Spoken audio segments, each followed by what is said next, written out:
Blinkist is the app that helps you become a more well-rounded person by letting you read or listen to an entire nonfiction book in just 15 minutes.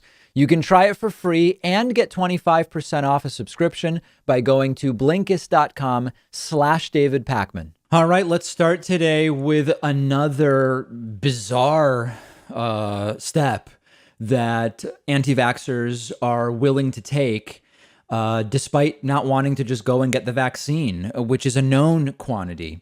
There are now people snorting and gargling iodine, presumably to fight COVID-19. This is a really bad idea. And as is the case with many of these things, I have no problem telling you what the kernel of a scientific basis is for where this came from. And I'll tell you that in a moment. Here's an article from Men's Health, which says, iodine was once a popular treatment for your typical cut and scratch, and now anti-vax circles are claiming that gargling or snorting it works as a preventive for COVID-19.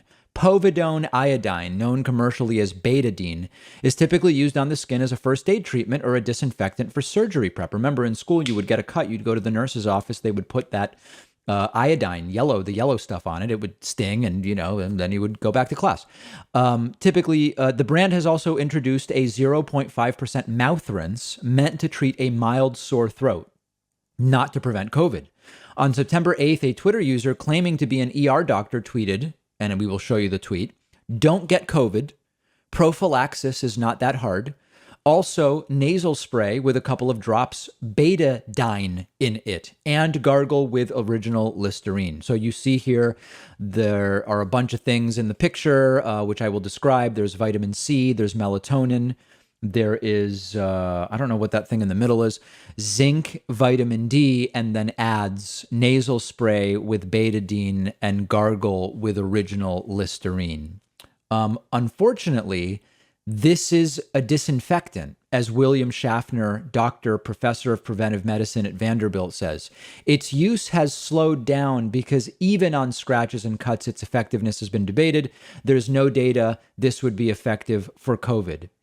Avrio Health, the makers of betadine, has also intervened in online conversations, saying betadine antiseptic sore throat gargle is only for temporary relief of occasional sore throat. It has not been demonstrated to be effective for the treatment or prevention of COVID-19 or other viruses. So there's a few things to talk about here. First of all, there are some studies that have been done which say that if you use, and it's very speculative data, but if you use, let me see how the right way to apply this is. In a petri dish, if you use something like an iodine solution, it seems to reduce the viral level of viral particles. But again, this is based on in vitro studies and only for a little bit of time. So most optimistically, what we could say right now would be, if you put some of this stuff in your throat and you have some virus particles in your throat, but really the virus is in the lungs, right? It's possible that in some brief sense, it would reduce the number of viral particles in the mouth and throat.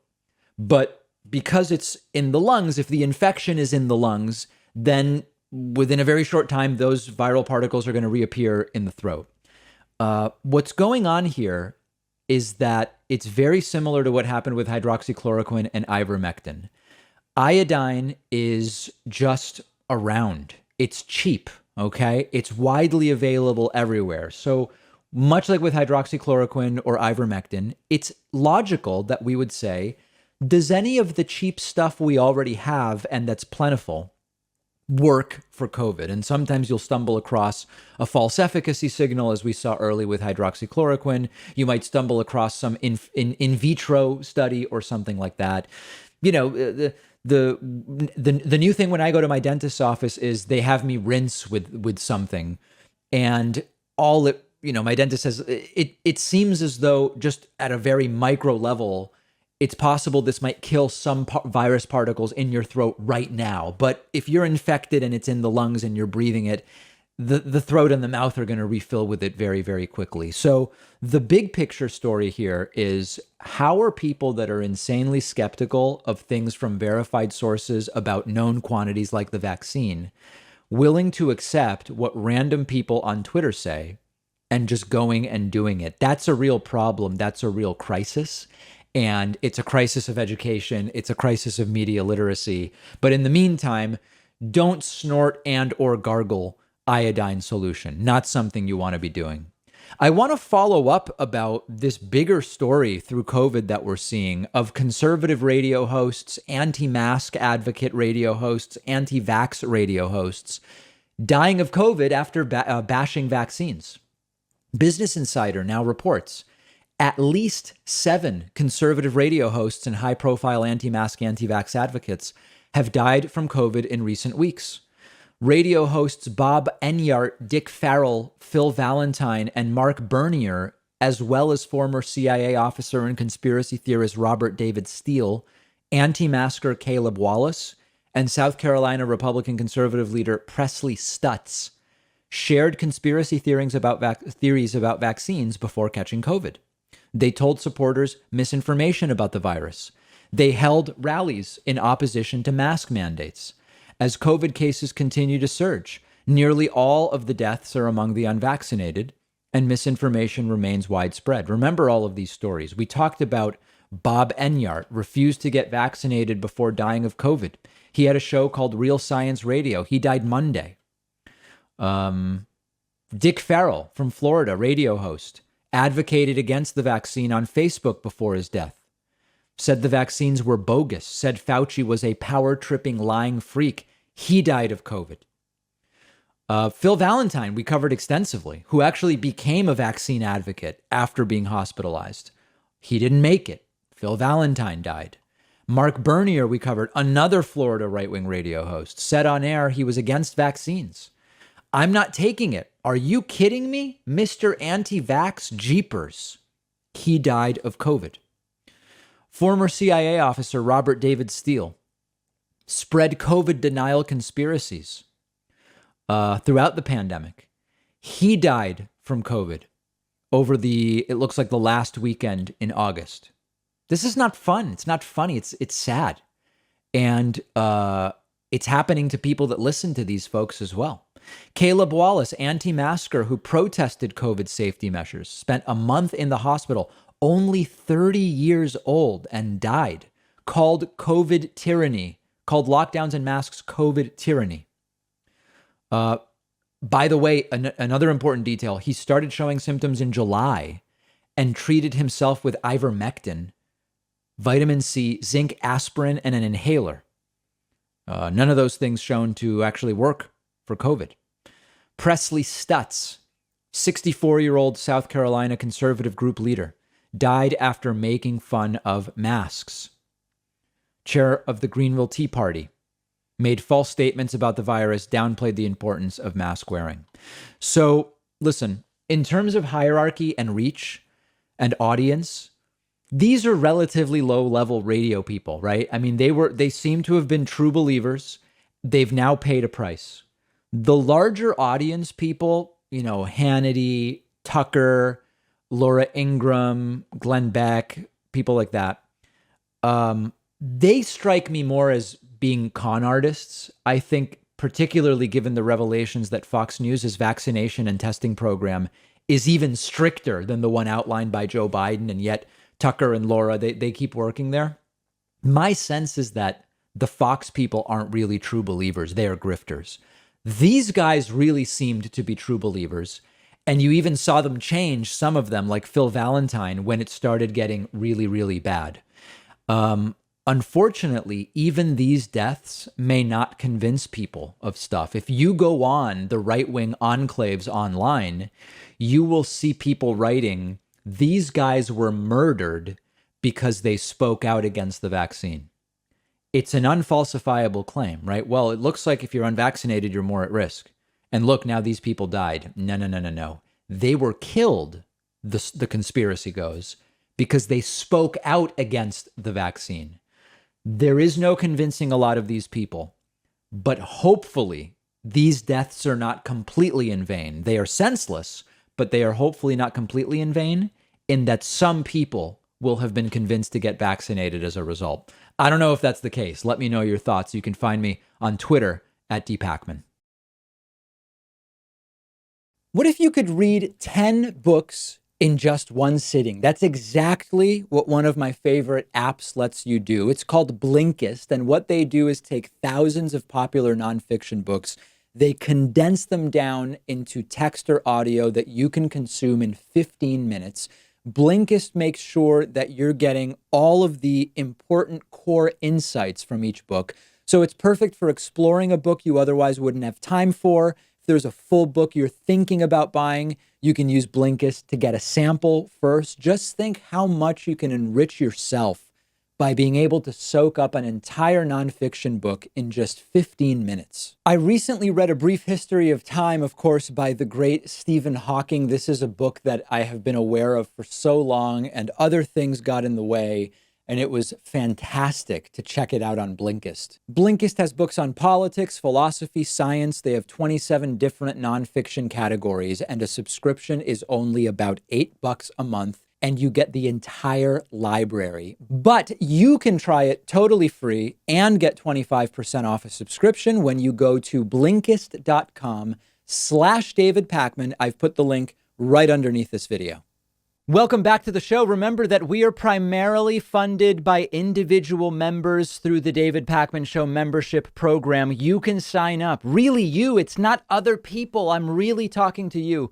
You can sign up at joinpakman.com. You can use the coupon code BETTER21 to get a discount off of the membership. And of course, you will get instant access to the bonus show, access to commercial-free audio and video streams of the David Pakman Show, and so many other great things. Let's hear from people in the audience. It's a novel concept, I know, but let's hear from people in the audience. We do this via Discord. You can find the Discord at davidpakman.com/Discord, conveniently enough. Let's start today with Tom from New Jersey. Tom, you are on the air. What's on your mind? Hey, David, can you hear me? I can. Hey, this is my first time calling. I've been listening to you since 2016, so Thank you. yeah. I just started a new semester, which is my first time in person in a classroom in 2 years. Yep. Yesterday, I had a professor tell us about for an hour why she was vaccine hesitant. And she was talking about how the CDC said people who had COVID shouldn't get the vaccine. My question is, like, what should we do about, like, people who are professionals who are telling, like, students and such they shouldn't get the vaccine? Beautiful. So, first of all, what she is saying is untrue. The CDC has not told people who have been sick with COVID not to get the vaccine. I do believe there at one point was a requirement that you wait some number of days after recovering before getting the vaccine. But I am not aware of anything about if you've had COVID, don't get vaccinated. That's number one. Number two, what type of class is this? What's the subject matter of the class? You'll never believe, but it's a health psychology class. Okay. So it is not a class on epidemiology, and it doesn't seem like the woman's or virology. It doesn't seem that the professor's views on vaccination are relevant. So what I would do is I would go to the department chair. I would go to the provost. I would let everybody know. Director of, is this an undergraduate class? Yeah. Director of undergraduate studies, whatever. I would let everybody know I am filing a complaint because the teacher in a health psychology class spent an hour ranting about her vaccine hesitancy, including spreading incorrect statements contradictory to the CDC. I would just report it and let the university handle it. All right. Thanks, Pakman. I was incredibly frustrated yesterday listening to that. It's horrible. It's absolutely crazy. And listen, it's probably happening at a lot of different places is the reality. Yeah. Yeah. You think you'll do it? You'll report it? Yeah, I'm planning to. Okay, good. Please follow. Let us know what happens. Okay. All right. Thank you. I'll call back. Thank you. Tom from New Jersey. Yeah, let's get that going. We've got to deal with that. That just can't be allowed. It's a real problem. All right, let's go next to Um, let's go to Miguel from El Paso, Texas. Miguel, you're on the air. Hi, can you hear me? Yes, I can. Okay, perfect. Hi, David. So I had a question. I have two questions, in fact. I wanted to know whether you'd be interested um, in interviewing someone from or reaching out to the Sunrise Movement. Do you know about the Sunrise Movement? I'm familiar with I remember the name of the organization. Are they sort of a like releasing public records and documents about things type group? Not really. They're like an organized movement made up of young individuals like me who are who do activism for um, mostly environmental causes. Okay. So they have plenty of chapters like all around the United States, Ah, and their main goal is to spread like the basis of the Green New Deal to not just in a national wide sense, but also like in their local chapters, see what they can do got it. to bring Green New Deal proposals um, to local Yes, to states. local areas. That it sounds Yeah, like great work. As an interview on the yeah. show, it would be what we call a Hmm. dud. Unfortunately, those types of Hmm. interviews don't do well. They'll get 2,000 views, and people Hmm. will write to me and say, "David, that really was not a good interview for the show." So I love what you're describing that the organization is doing. I'm not gonna kind of blow smoke though. It's probably not an interview for this particular show. That's okay. I understand. I was just thinking like, there's plenty of people out there, young people like me who want to do something about climate change, Yeah. and they don't know exactly where to go. And, maybe an interview with a representative or someone of that rapport could, bring light to that. Maybe they can go somewhere that they can make some change, but that's okay. I understand fully. If it's your show, you do what's best for you. Good. My second question is not as serious. So given that you're a native from Argentina, am I correct in that assessment? That's an absolutely Or correct assessment. Yeah. Okay, perfect. So I wanted to know what your opinion is on a famous popular band, Soda Stereo. Love them. Love them? Yeah. Do you have a favorite record that you would recommend as a beginner, or are you No, just I don't. I'm not familiar no? enough with the discography to be able to recommend Hmm. specific records. But no, right before the pandemic, I went to a Soda Stereo cover band. And no, great band of many great Yeah. Argentinian bands. All righty, perfect. I was just curious about that. Thank you so much, David. I really appreciate it. All right, thank you. Very much appreciate the call. Very nice guy. Great to hear from people. Let's go next to, let's try Fred from Germany. Fred from Germany, you're on the air. Hello, can you hear me, David? Yes, I can. Oh, great! I'm a big fan of your show. I've been I'm a little nervous, but I've been a listener for about a year. Oh, great. I want to ask a question about I have an economic question. And you talked a lot about the debt and deficit. Yes. And I'd like to know, you just interviewed someone who wrote a book about a post-growth economy.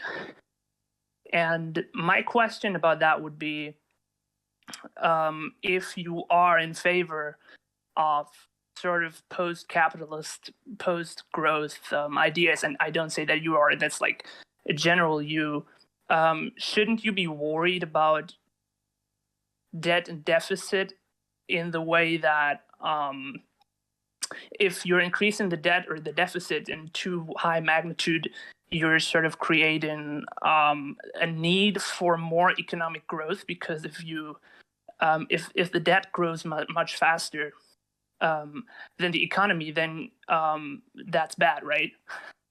Yeah, so this really would be a question for someone who is actually like a post-growther, because that I Yes. don't know that I'm a post-growther. I think there is obviously some physical limit to the resources of the planet. And at some point that will become a factor. But there's really 2 points of view on your question, right? One is, well, if we want to go to post-growth, part of the reason we need growth is because we continually have more debt. So we need the growth in order to pay for the debt. That would be one view. So that would be the more debt there is, the longer we're locked into needing the growth. That's one view. But there's another view as well. And the other view would be, if eventually this is all a house of cards that will implode because we will reach the limit of resources for the country, for the planet rather, then these financial ledgers on which we have debt are sort of irrelevant. Either we get to a point where it doesn't matter, or the planet collapses, and therefore who cares about debt and deficit? So I don't, you know, it would be more of a question for somebody who's really an ideologue in that. I don't say it in a negative way, but an ideologist in that space. But it seems to me you could really make the argument on both sides of that question. Okay. Thanks for your answer. And thank you for answering my question. My pleasure. Thanks, Fred. All right. Fred from Germany. Very specific question. I like it. Let's go next to Frumpus from Chicago. Frumpus, you are on the air. Hold on, David. Oh, take your time. All right. Hello. Can you hear me okay? Yes, I can. Okay. So I've been having conversations. Oh, and you're cutting out already. So we had the first cutout. So let's see if we can get to the. Let's see if you can start over. You cut out. You're having conversations. Okay. Yeah, I've been having conversations with like some cynical Republicans about this talk about Democrats want to raise taxes on the rich and all this. Mm-hmm. And the cynicism comes from these Republicans will respond to me and say, well, why would these politicians vote to raise taxes on themselves? And I kind of struggle to respond to that because I'm sure there's examples of times they've done it in the past. But I just don't know how to respond to that type of cynical attitude towards these bills. So there's a couple different things. First of all, the taxes. So let's see how to break this down in pieces. First of all, the tax increases that are being proposed are actually for people whose salaries are higher than that of most of our elected officials. You know, members of the House and Senate make $175,000 a year. I think if you're in leadership, it's more like $215,000 or something like that. Biden is talking about this is going to hit people making over $450,000 as a couple or $400,000 individually or whatever the case may be. Now, the counter might be, well, a lot of these people have more income than that because they also have whatever business they had before entering the House or Senate, or they have a spouse, like Nancy Pelosi's spouse makes a lot of money, all of this sort of stuff. So the first part is it's not always the case that these things would hit them, number one. Number two, why would an elected official do something that doesn't benefit them financially? Well, if they actually cared more about what was good for the country and what their constituents want, it is, after all, representative democracy. We don't elect these people to do what's good for them. We elect them to do what's good for us and to represent our views. So it's an insanely, it's not even cynical, but it's, the whole point here is they're being elected to do the will of the people. That's why they might pass a bill that would increase their own taxes. And if they're not willing to do it, they should be removed from their positions.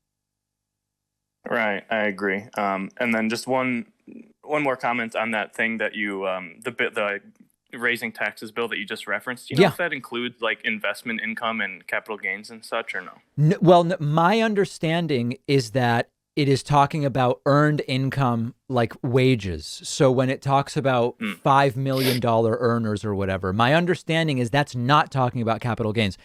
A little bit of the problem, honestly, Frumpus, is that a lot of this stuff we've not yet seen like pen to paper and exactly the way it's all going to work. It's just kind of bullet points. And that's why I'm keeping my analysis macroeconomic in general until we actually know exactly how all these things are going to be set up. Okay, David. Thank you for your comments. Take care. My pleasure. All right. Frumpus from Chicago. Very much appreciate that. Let's speak next to Zach from Toronto, Canada. Zach, you're on the air.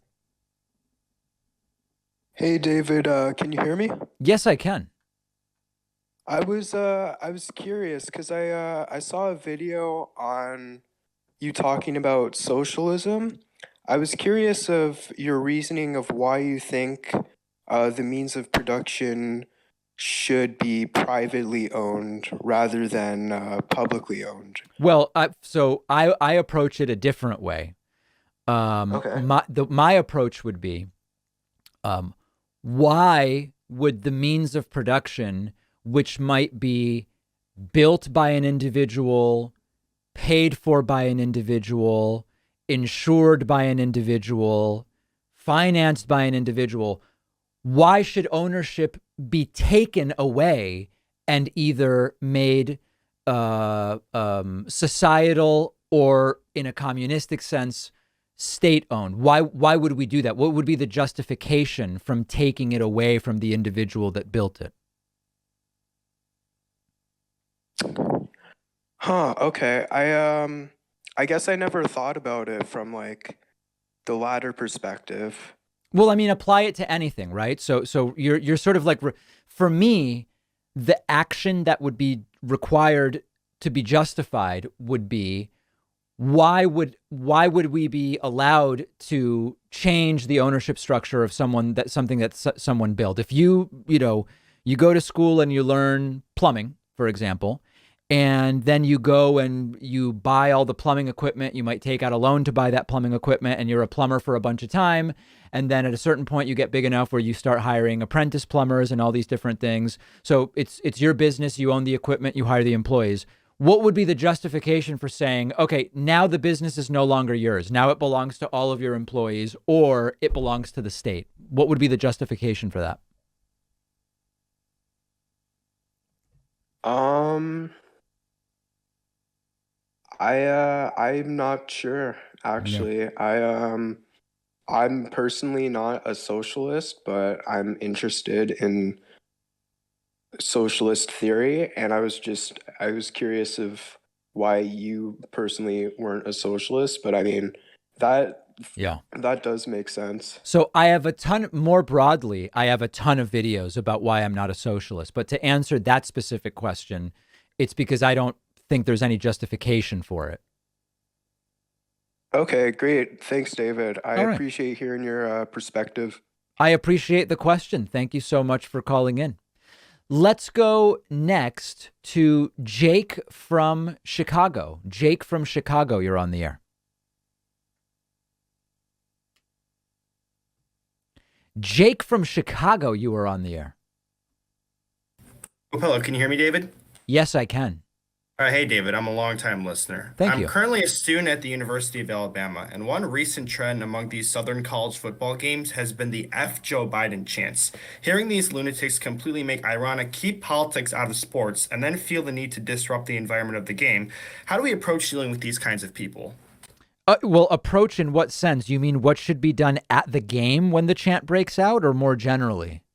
Just in general speaking, like how can we just like change it so that these people aren't completely hypocritical with what they say? I'm not aware of any way to stop. The hypocrisy has actually, we've been covering the hypocrisy for more than a decade on the show, and the hypocrisy has only gotten worse and worse. My body, my choice, when it comes to the vaccine, but not when it comes to abortion. No, debt and deficit are bad, except when it's a Republican president. Don't regulate businesses, except when they want to require vaccination. So I think it's a lost cause on the hypocrisy. I think we've just got to figure out a way to not be annoyed with them. And I've been reading about the chants at the football games. It's like, wow, big surprise. A football audience in the South of the United States doesn't like Joe Biden. To me, it's kind of like, it's not really big news, you know? Yeah, I remember when 2 years ago when Trump came to the Alabama versus LSU game, I've never heard a louder stadium in my life. It was just crazy. These people going absolutely nuts for this man. Yep. Well, that is the South, and they tend to vote Oh, yeah. Republican. So not really surprising. But, quite frankly, I'd be avoiding large sporting events at this point in time. And then I'm both skipping the COVID risk as well as the anti-Biden chance. Yeah, that's fair. I enjoy going to games, but I'm also masked up at the games, so I'm trying everything I can to mitigate. But I completely understand about not Oh, going that's as interesting. well. How many other are people tending to wear masks? It's Oh not. no, No. nobody has masks on there. Our school does have a mask mandate, Yep. but in outdoor areas, people don't really follow it as Ah, much. right. Okay. Yeah. And in outdoor, it is less Yeah. important. I would agree. All Mhm. right. Well, stay safe down there, Jake. Well, thank you. Thank All you for right. having me on.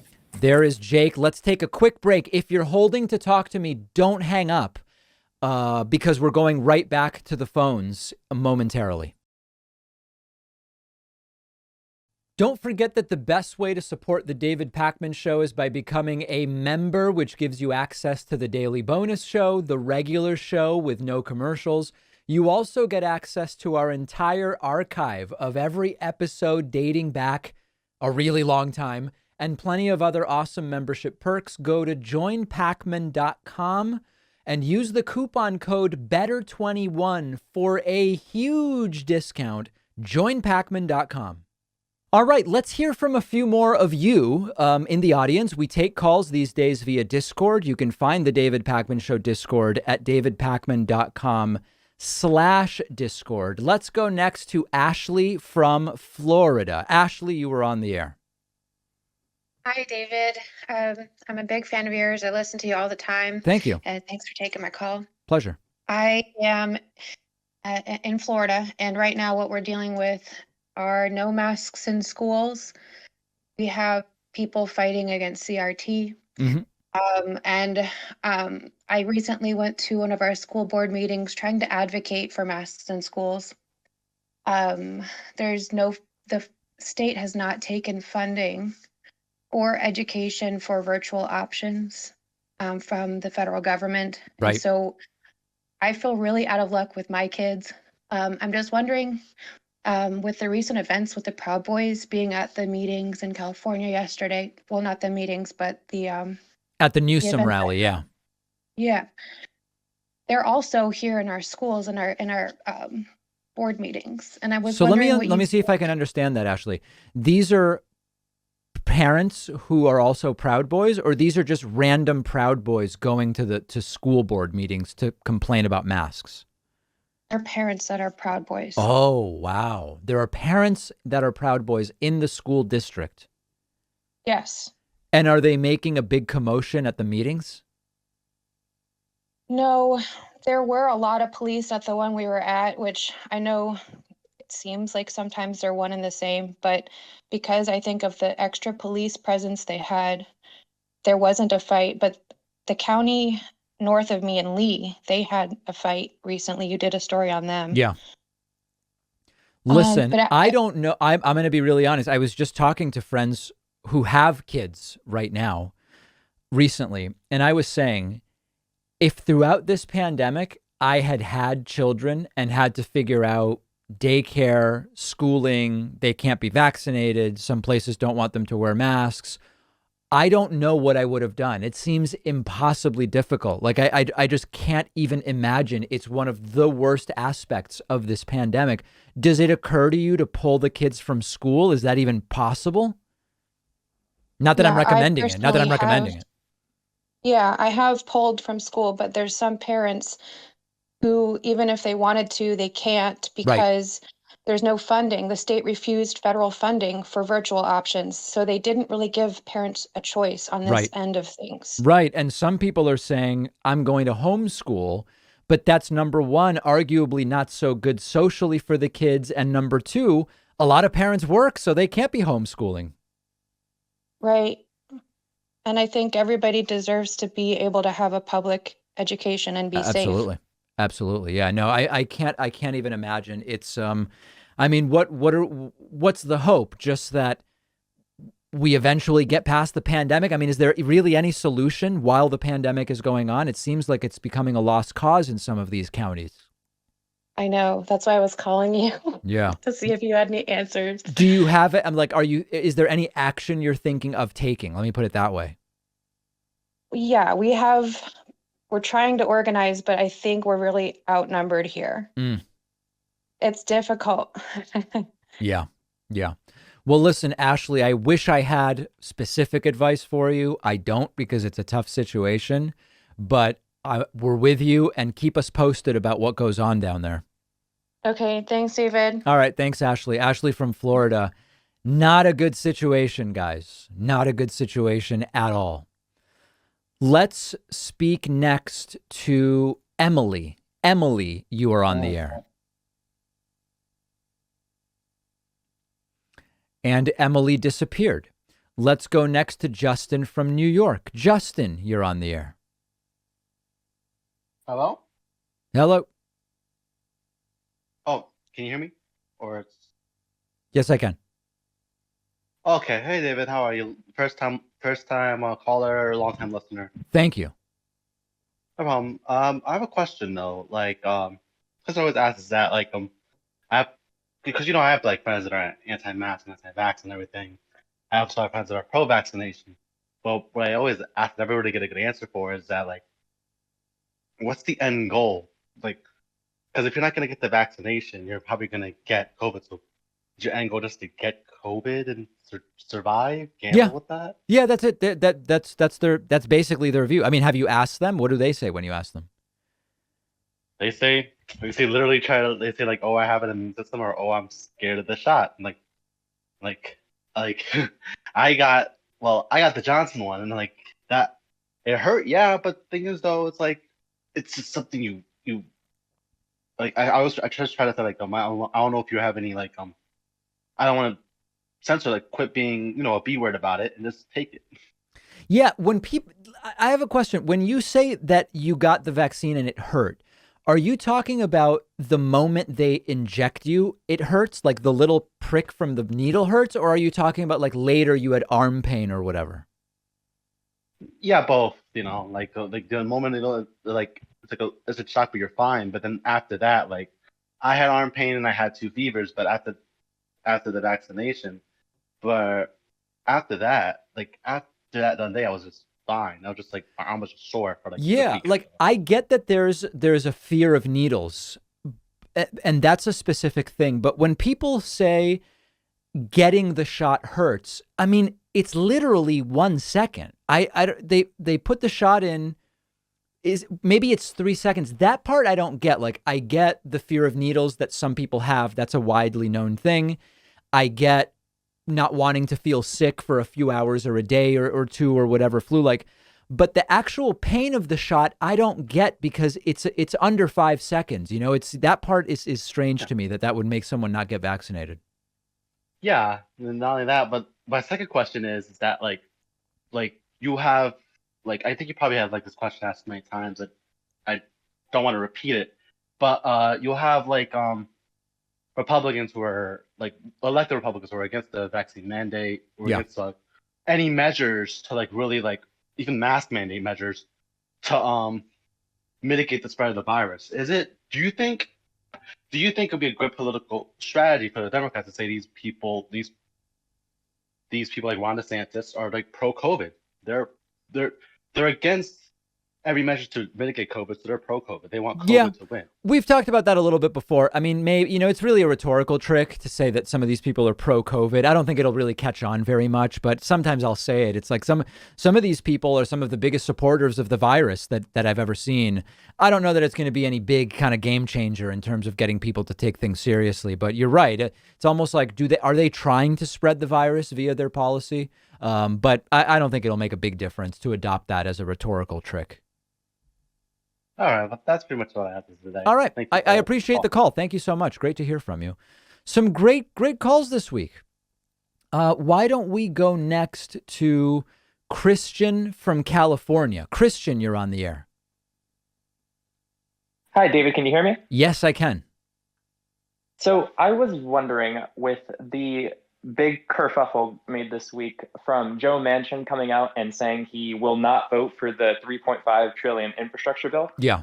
Do you think Manchin overall is sort of bad optics for Senate Democrats? Well, yeah. I mean, so the complicated thing is, like, of course he is, But remember that almost certainly if Manchin is replaced in Virginia, it's with a Republican. So he does vote with Democrats on a lot of things. And it gets us back to this age-old question of, okay, you primary him and he loses, but then you almost certainly end up with a Republican. So, yeah, I can't stand the guy. We predicted he was all of a sudden going to be front and center in a lot of these policy decisions. But then you also have to understand the practicality of West Virginia and who's likely to replace Manchin. And it's most likely going to be a Republican who supports what Democrats want to do even less. The solution is less about remove Manchin, because that probably means a Republican replaces him. It's we've got to win more seats back in other states. And also in hand with that, I think we should, work on moving, Manchin's constituents to the left so that, Absolutely. He's forced to vote in a way that, reflects the will of them. And also, I would say, let's try to figure out a way for there to be political consequences for Manchin from being obstinate. Do you think, because I do tend to agree with you that if you ran a progressive type like AOC candidate in West Virginia, that seat would probably just go to a Republican. Right. But I mean, do you think that has more to do with the right's framing of progressive type Democrats? Or I don't see how, Manchin, if he were to come out aggressively for this $3.5 trillion bill, how that in any way would harm him in West Virginia, I completely, on this particular bill, I totally agree with you. I think it's less about, I do think that, the problem would be if AOC beats Manchin in a primary, AOC loses in the general. So it's really problems that would exist in the general. I do think it's possible for a sort of working class type guy, like, for example, Tim Ryan from Ohio, who's a member of Congress. He's quite left, but he has kind of like the working class, middle class creds with regard to his whole approach. That's the type of guy that if he were to primary, and he doesn't live in West Virginia, and this is just a hypothetical, Tim Ryan's someone I could see maybe winning an election in West Virginia at the state Senate level, but I'm not even sure. It's a tough question. It's a tough one. Yeah, it is. All right. Well, thank you so much for your time, David. Enjoy the rest of your day. Appreciate it. Yeah, thank you so much for the call. It's a good question, important to understand the dynamics there. Very, very important. All right, let's speak next to Paul from it says CUU. What is CUU, Paul? Is that a university? No, it's my airport signing. The 3 letters that they give you at the city airport. At which airport? Which airport is this? Chihuahua, Mexico. Mexico. Oh, Chihuahua, Mexico. Oh, Yeah. okay. All right. Very good. All right. Well, what's going on, Paul? Yeah. I missed the call the other day. I was in Discord and I missed the call. Well, I'm glad you're back. I don't know. If I had a specific question, it would be like, my mom got vaccinated in the U.S. Okay. She's over there right now, but she took a flight like 3 weeks ago. She has her vaccination card and all that stuff, but they still require a COVID test. She thought once she was vaccinated, at the airport she would be asked to show her vaccination card. Hold on a second. Let's back up, Paul. Can we back up 1 second, Paul? Yeah. So yeah, when she came to the United States, she was not yet vaccinated. Is that correct? Okay. Yeah, she went twice. She went in like March, April, something like that. She got vaccinated. She got back. And she went back. Okay, I got it. Yeah. Again. The U.S. requires a negative test to come in. This is for Americans and foreigners. I just came back from Spain. I'm vaccinated. I needed a negative test to come to the U.S. So that applies to everybody right now. And it's crazy because I can go to the U.S. and get vaccinated, and I got thinking about this, like when they were talking about the fake vaccination cards. You covered it. Tucker Carlson talked about it. Yeah. Do you think it's affecting the numbers now that the false vaccination cards, and now foreigners going there to get vaccinated. Like, do you think that throws off like the charts of how many Americans have been vaccinated? I think it throws it off slightly, but I don't think it's enough of to make any significant difference. You have to remember, every 1% of the U.S. is 3.3 million people. So 0.5% is 1.65 million people, and 1/4% represents 800,000 people. So the number of people that would have to do it to really make any substantive difference is huge. So you're right. On some level, it throws it off, but I think we have a pretty good sense of how many Americans have been vaccinated. Okay, yeah, I just have like one last question, if I can. Sure. Like if they pass an infrastructure plan and it goes through these red areas when people don't want to leave the work they do for the coal company or fracking company or something like that to go join the clean energy, do you think the U.S. will be open to hiring foreign people? Oh, you're saying if in red states, like a lot of the people visas? don't want to go and get jobs for green energy, will the companies look to foreign workers? Yeah, you think you can get a work visa? Oh, you would have to talk to an immigrant. I have no idea, but I can tell you for sure that if companies have trouble finding people, they will go wherever they need to in order to find people to do work. That's for sure. Do you think they're gonna find resistance with people not wanting the good paying jobs? No.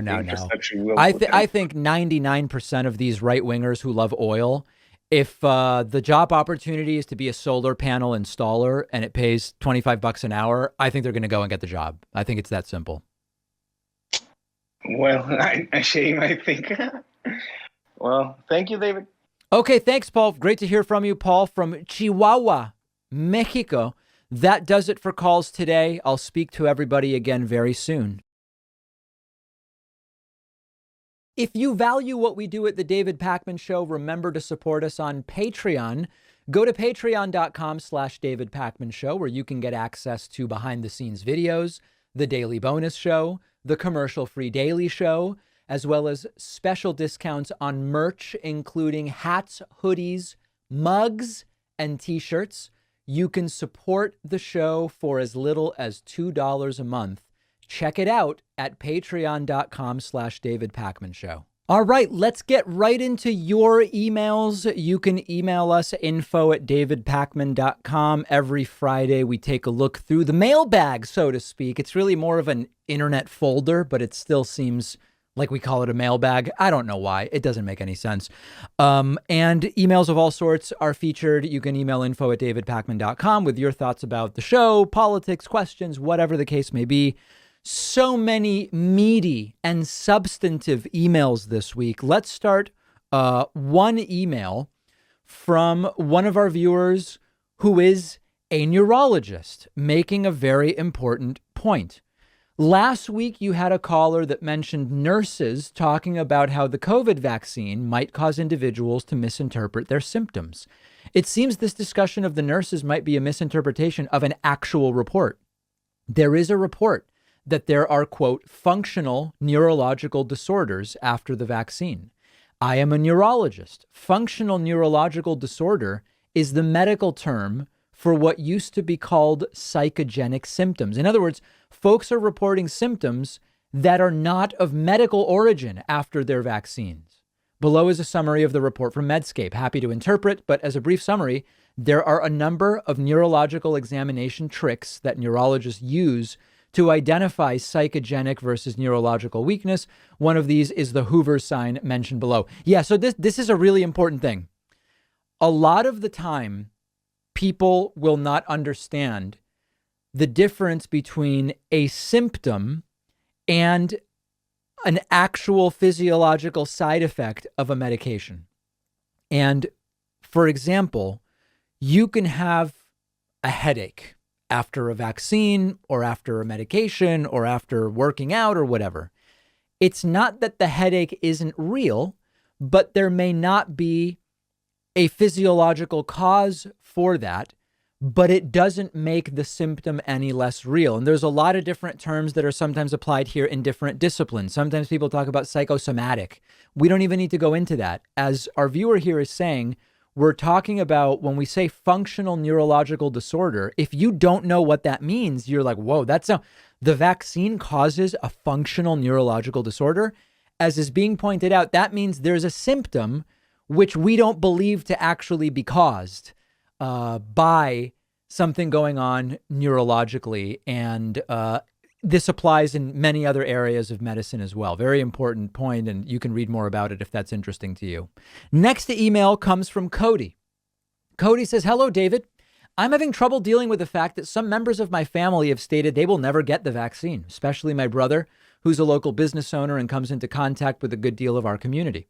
I've presented them with the information on the vaccine, how it's FDA approved, how 99% of deaths and 97% of hospitalizations are from the unvaccinated, and info on mRNA vaccines, and nothing is getting through to them. I often get the rebuttal that it's my body, my choice. But when I explain it isn't just them they are affecting, it's everyone around them. Friends, family, in our community, they shrug it off and suggest those people should stay at home then. Do you have any suggestions on a different approach to this? I appreciate your time and enjoy your content. Keep up the good work. Listen, I am not pretending to have solutions here. Sometimes knowing someone who gets very sick or dies is the only thing that will change the minds of some of these people.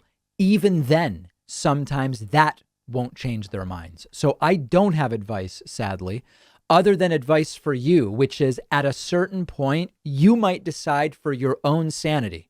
This is a personal decision that you've had enough and you're not going to try to convince them anymore, but maybe you decide you can't have them in your lives. That's not a suggestion.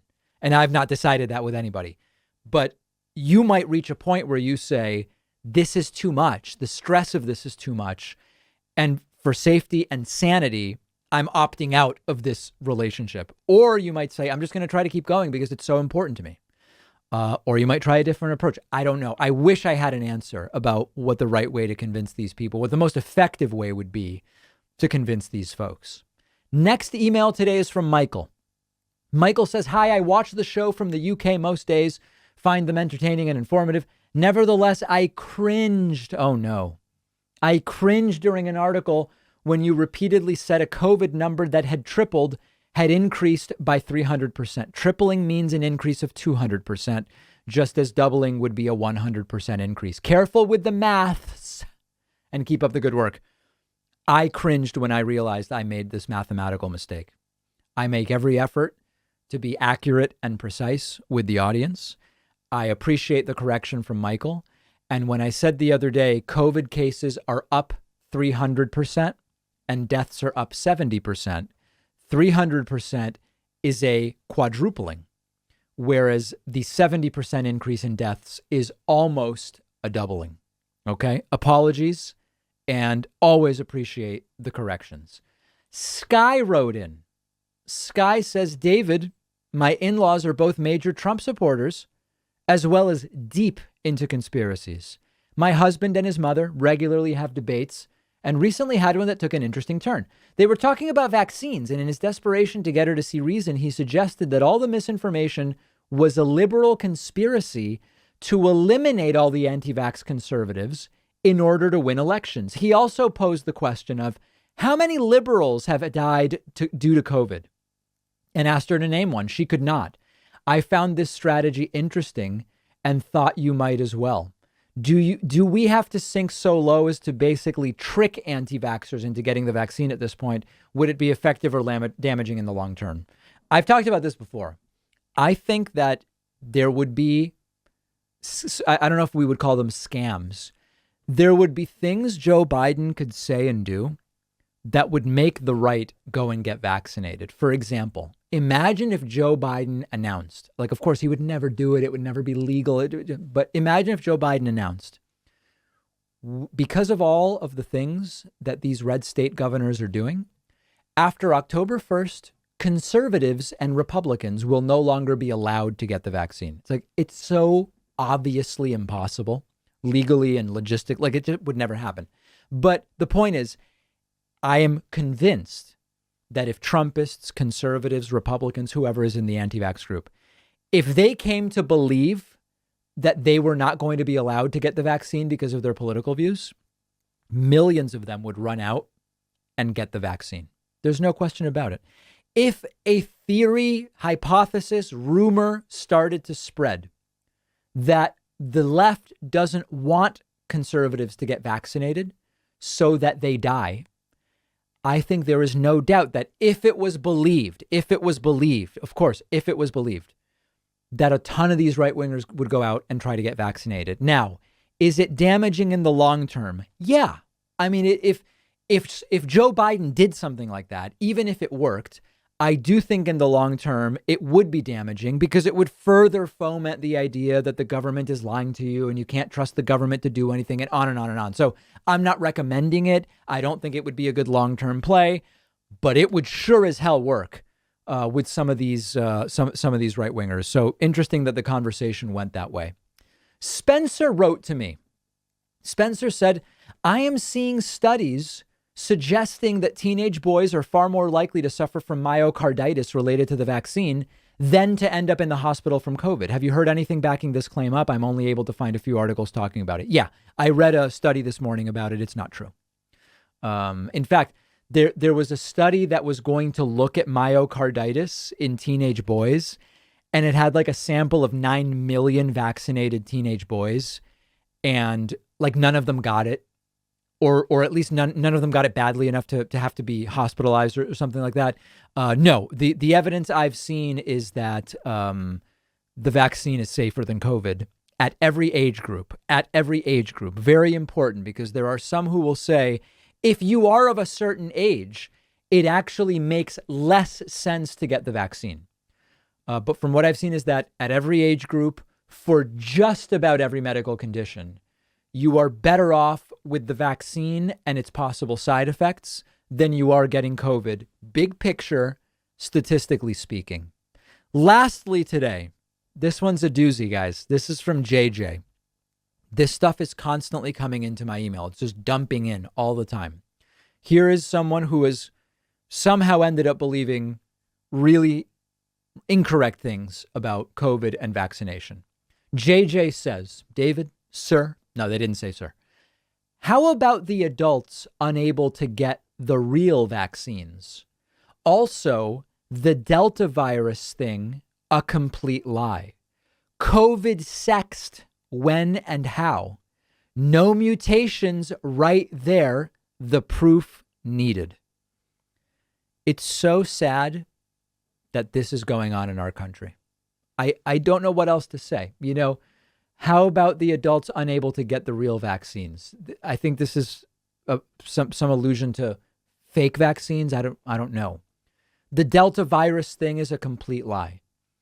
You know, we sequence the virus. We know what percentage of cases are Delta. We saw Mu peaked in July and then has come down. At some point, if someone's going to say this is an apple and you're going to say it's not an apple, it's a fake apple and it's imaginary, at some point you can't convince them. COVID sexed? I don't know. Or do viruses have sex? I didn't think so. Maybe they do. I don't think it matters. Incoherent. And unfortunately, really, really unfortunately, a lot of people, I don't even know what that belief, I don't even know what they're saying, but I know a lot of people believe stuff like that because they email me all the time. We're going to have real trouble getting out of this pandemic if that type of stuff remains as prevalent as it is. We'll track whether vaccinations go up with the latest requirements and initiatives from Joe Biden. We will track all of it. We've got a great bonus show for you today. Please become a member. Really, folks, please become a member. Sign up at joinpacman.com. We do this show every day, but then we do an extra show called the bonus show every day, and you can get instant access to it if you become a member at joinpacman.com.